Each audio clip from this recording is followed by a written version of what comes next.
Hi hi என்ன அப்படின்னா பொறுமையாக பொறாமப்படுறது அப்படின்னு ஒன்று புதுசாக ஒன்று கேள்விப்பட்டிருக்கேன். கண் கூட பார்த்துருக்கேன். இது எனக்கு நடந்ததில்லை, என் ஃப்ரெண்டுக்கு நடந்த விஷயம் தான். அவன் நல்லா சம்பாதிக்கிற ஆள். அந்த பொருளை அவன் நல்லா யார் வாங்கலைனாலும் அவனால் வாங்க முடியும், முன்னாடியே வாங்க முடியும். ஆனால் வாங்காமல் அப்படியே இருக்கான். அவனுடைய ஃப்ரெண்டு வந்து பார்த்திங்கன்னா லேட்டஸ்ட்டாக ஒரு கார் ஒன்று எடுத்துட்டான்.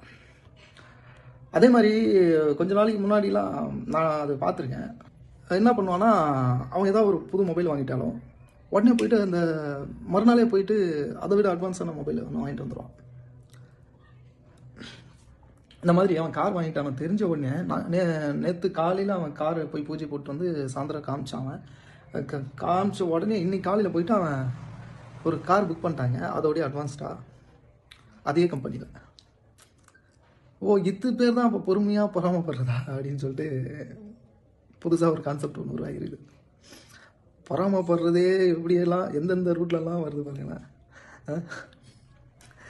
நீங்கள் பொறுமையாக பொறாமப்பட்டுருக்கீங்களா? இல்லை உங்கள் வாழ்க்கையில் எந்த மாதிரி நடந்திருந்தா கமெண்ட் பாக்ஸில் மறக்காமல் கமெண்ட் பண்ணுங்கள். அப்படியே நம்ம சேனலை சப்ஸ்கிரைப் பண்ணி சப்போர்ட் பண்ணுங்கள். இந்த மாதிரியான புதுசான கண்டென்ட்லாம் உங்களுக்கு நான் போடுறேன். நன்றி, வணக்கம்.